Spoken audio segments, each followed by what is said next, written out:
Баршаңызға сәлем. Сіздермен бүгін өте дәмді болып шығатын котлет пісіретін боламыз. Видеоны көрмес бұрын менің каналыма тіркелуді ұмытпаң.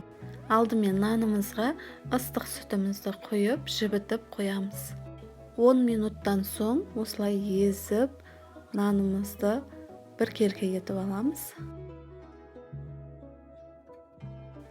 Содан соң осындай 2 дана чеснокты күштен өткізіп аламыз. Егер де сіздер фаршты енді өткізіп жатқан болсаңыздар, чеснок пен пиязды да қосып өткізіп жіберулеріңізге болады. Мен алдын ала өткізіп қойған фарш болғандықтан пиязды осылай ұсақтап турадым, чеснокты күштен өткіздім. Және де жарты стакан су құйып араластырдым. Егер де сіздер фаршпен бірге пияз, чеснокты өткізетін болсаңыздар, өзінің суы жеткілікті болады. Дәміне қарай бұрыш, тұз қосамыз. Жақсылап араластырамыз. Содан соң жаңағы нанымызды да қосып, тағы да араластырамыз.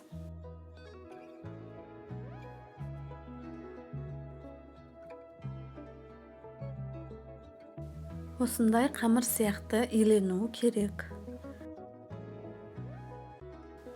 Бір шетіне ұн сеуіп аламыз. Содан соң котлетімізді аз-аздан алып дөңгелектеп шығамыз.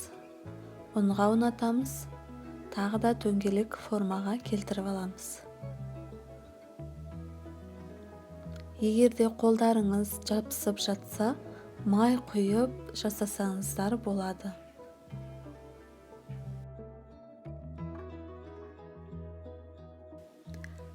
Котлетті қатты тығыздап жібермеңіздер, себебі арасы піспей қалуы мүмкін.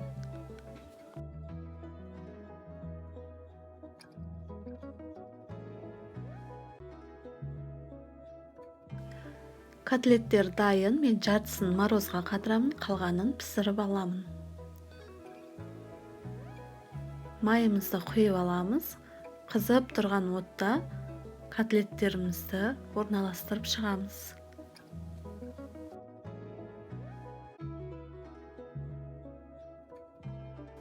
Содан соң бетін жауып, өте баяу отта 20 минут пісіреміз.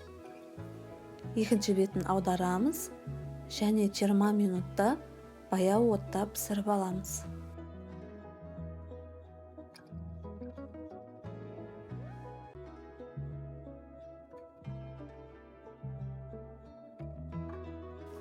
Міне, котлеттің түсі осындай болып шығуы керек.